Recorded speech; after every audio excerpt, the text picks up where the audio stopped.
తిరిగి BCN news కి స్వాగతం. జగన్ ప్రతిపక్షంలో ఉన్నప్పుడు అమరావతికి మద్దతిస్తున్నామని అసెంబ్లీ సాక్షిగా అన్నారని, అధికారం రాగానే 3 రాజధానులని ఇప్పుడేమో మావిగనంటూ కొత్త పాట అందుకున్నారని సిపిఐ జాతీయ కార్యదర్శి కె రామకృష్ణ విమర్శించారు. కర్నూలు నగరం పందిపాడులో నిర్వహిస్తున్న ఏఐఎస్ఎఫ్ రాష్ట్ర స్థాయి శిక్షణా తరగతుల ముగింపు కార్యక్రమానికి ఆయన ముఖ్య అతిథిగా హాజరై మాట్లాడారు. మావిగన్ అజెండాను తీసుకోవడం జగన్ అవివేకమని అన్నారు. కడపలో రాయలసీమ స్టీల్ ప్లాంట్ కు ఇప్పటికే సీఎం చంద్రబాబు, వైఎస్ రాజశేఖర రెడ్డి, జగన్ 4 సార్లు శంకుస్థాపనలు చేశారని, మళ్లీ చంద్రబాబు శంకుస్థాపన చేయడం విడ్డూరంగా ఉందని రామకృష్ణ ఎద్దేవా చేశారు. ప్రభుత్వం అనుసరిస్తున్న ప్రజా వ్యతిరేక విధానాలపైన ప్రజా సమస్యలు పరిష్కారం చేయాలని డిమాండ్ చేస్తూ, ప్రత్యేకించి బదలావో జరూర్ హై, బదలా జరూర్ హై అని, చేంజ్ ఈజ్ నెసెసరీ అని ఇంగ్లీష్లో ర్యాలీ ఫర్ చేంజ్ అని చెప్పి ఇవాళ సెప్టెంబర్ 1వ తేదీ నాడు ఢిల్లీలో భారీ ఎత్తున ర్యాలీ నిర్వహించబోతా ఉన్నాం. దేశవ్యాప్తంగా అన్ని ప్రాంతాల నుంచి కూడా చలో ఢిల్లీ కార్యక్రమానికి తరలి రావాలని చెప్పి కమ్యూనిస్ట్ పార్టీ శ్రేణులను ప్రజానీకానికి విజ్ఞప్తి చేస్తూ ఉన్నాం. ఆగస్టు 6వ తేదీ నుండి ఆగస్టు 15వ తేదీ వరకు దేశవ్యాప్తంగా అన్ని జిల్లాల్లో కూడా పాదయాత్రలు జరుపుతూ ఉన్నాం. ఈ పాదయాత్రల ద్వారా ప్రజల్ని కలిసి ఈ ప్రభుత్వం అనుసరిస్తున్న ప్రజా వ్యతిరేక విధానాలు, మోసపూరిత విధానాలు ప్రజల వద్దకు తీసుకెళ్లడానికి ఈ ప్రయత్నాన్ని కొనసాగిస్తూ ఉన్నాం.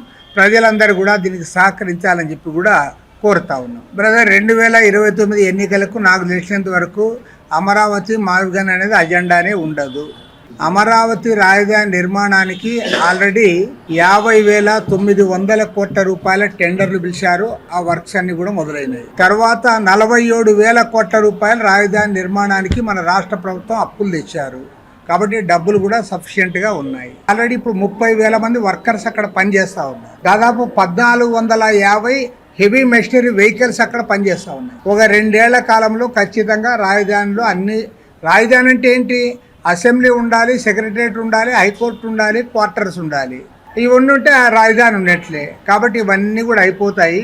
2029 నాటికి ఈ మావిగన్న అమరావతి అనే అజెండా ఉండనే ఉండదు. ఆ ఎలక్షన్లు వేరే అంశాలపైన జరుగుతుంది. నేను జగన్మోహన్ రెడ్డికి కూడా అపోజిషన్ లీడర్ కాబట్టి ఆయనకు రిక్వెస్ట్ చేస్తా ఉన్నా.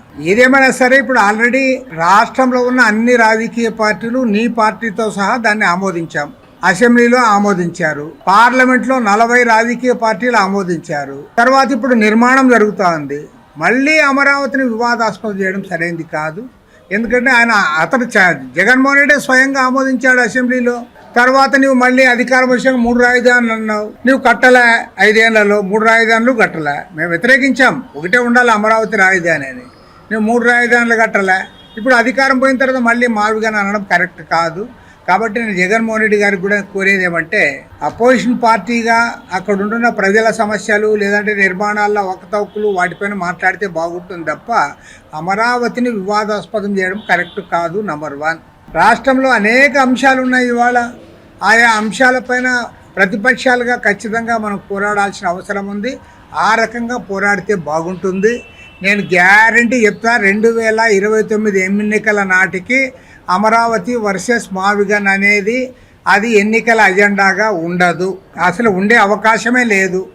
ఖచ్చితంగా వేరే అంశాలు ముందుకు వస్తాయి.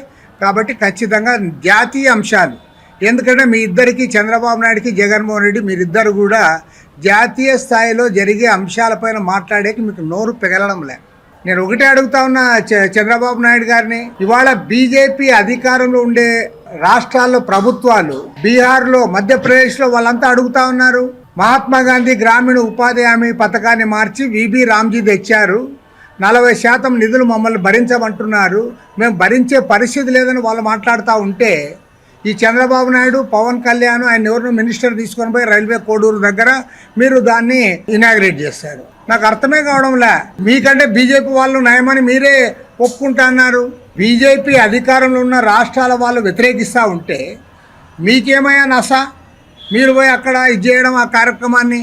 మీ చంద్రబాబు నాయుడు, జగన్మోహన్ రెడ్డి ఇద్దరు కూడా కేంద్ర ప్రభుత్వ విధానాలపైన మాట్లాడే ధైర్యం లేక, చేతగాక, మీరు ఒక పిరికి పందల మాదిరి ఇద్దరు తయారై ఇవాళ అంశాలను కూడా డైవర్ట్ చేస్తూ ఉన్నారు. అది కూడా అరిగిపోయిన రికార్డులు. ఇప్పుడు ఏమైనా అవసరం ఉందా అమరావతి గురించి?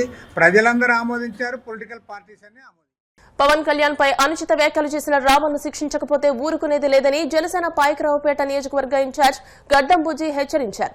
పాయకరావుపేట మెగా ఫ్యామిలీకి నిలయం లాంటిదని తెలియజేశారు. రావణ్ను ఎట్టి పరిస్థితుల్లోనూ వదిలే ప్రసక్తి లేదని స్పష్టం చేశారు. మెగా ఫ్యామిలీ ఒక అడ్డా. ప్రజారాజ్యం పార్టీ నుంచి కూడా మేము మెగా ఫ్యామిలీ అభిమానులమే. మెగా ఫ్యామిలీలో ఎవరి మీదనో ఈగ వాళ్తే మేము సహించాం. మా ప్రాణాలన్నా ఇవ్వడానికి మేము సిద్ధంగా ఉంటాం. అలాంటిది కృష్ణ రావత్ మొన్న పవన్ కళ్యాణ్ గారిని అన్ని కులాలకి సంబంధం లేదు, ఏ కులం అన్నా సరే మాకు ఒకటే అని చెప్పేసి పవన్ కళ్యాణ్ గారు ఎన్నో సార్లు ప్రతిసారి చెప్తా ఉంటారు. అలాంటి పవన్ కళ్యాణ్ ని వ్యక్తిగత దోషంకి దిగి నానా దుర్భాషలు ఆడాడు. అతన్ని కఠినంగా శిక్షించాలని అతన్ని పాకిరేపేట నియోజకవర్గంలో మన పాకిరేపేట స్టేషన్ లో మేము కంప్లైంట్ ఇచ్చాం. ఇవాళ అరెస్ట్ చేసి తీసుకొచ్చారు, అడ్రోడ్ తీసుకొచ్చారు. ఆయన్ని కఠినంగా శిక్షించి రిమాండ్కి పంపించాలని చెప్పి మేము పోలీసు వారిని కోరుతున్నాం. తప్పకుండా అలా చెయ్యకపోతే మాత్రం మేము ఖచ్చితంగా కూడా రిమాండ్ వేయకపోతే వెంటనే ప్రతి స్టేషన్లోని బెయిల్ ఇచ్చేస్తున్నారు. వెంటనే అలా కాకుండా రిమాండ్కి పంపించాలని చెప్పేసి మేము గట్టిగా స్పందిస్తున్నాం. ఈయన పక్షంలో రావణ్ని బయటకు వస్తే నాలికి కూడా చీరేస్తామని చెప్పేసి పవన్ కళ్యాణ్ మీద వ్యక్తిగత దోషాలు మాట్లాడినందుకు కఠినంగా శిక్షించాలని చెప్పి మరీ బలంగా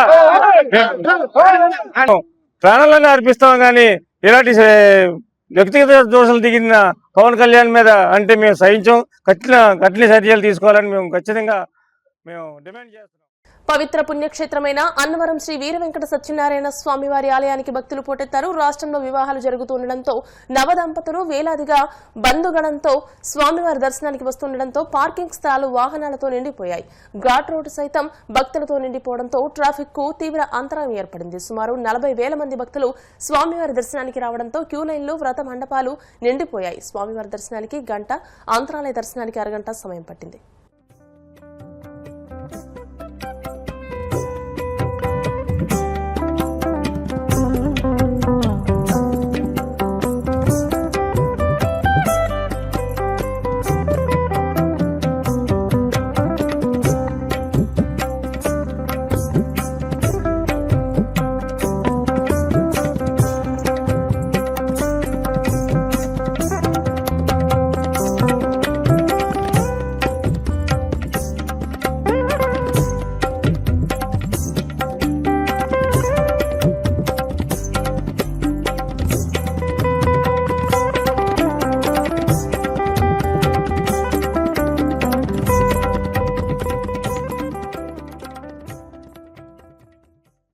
వార్తలు ముగించే ముందు ముఖ్యాంశాలు మరోసారి.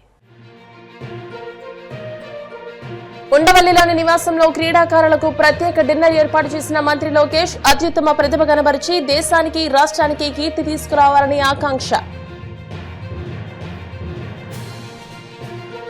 అమరావతి పేరుతో కూటమి ప్రభుత్వం అంతులేని దోపిడీకి తెరలేపిందన్న మాజీ మంత్రి పేర్ని నాని. ప్రజలకు అమరావతిని ఒక మోయలేని గుదిబండగా మార్చారని ధ్వజం.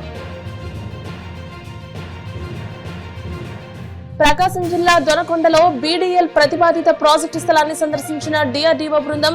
ప్రాజెక్టు వివరాలను వివరించిన కలెక్టర్ రాజాబాబు. భక్తులతో కిటకిటలాడిన అన్నవరం సత్యదేవుని సన్నిధి. 40,000 మందికి పైగా స్వామివారి దర్శనానికి తరలి రావడంతో కిక్కిరిసిన క్యూ లైన్లు, వ్రత మండపాలు. ఈ వార్తలు ఇంతటితో సమాప్తం. మరిన్ని వార్తల కోసం BCN digital YouTube channel, Facebook page ని ఫాలో అవ్వండి. అప్డేటెడ్ వార్తల కోసం ప్లీజ్ సబ్స్క్రైబ్.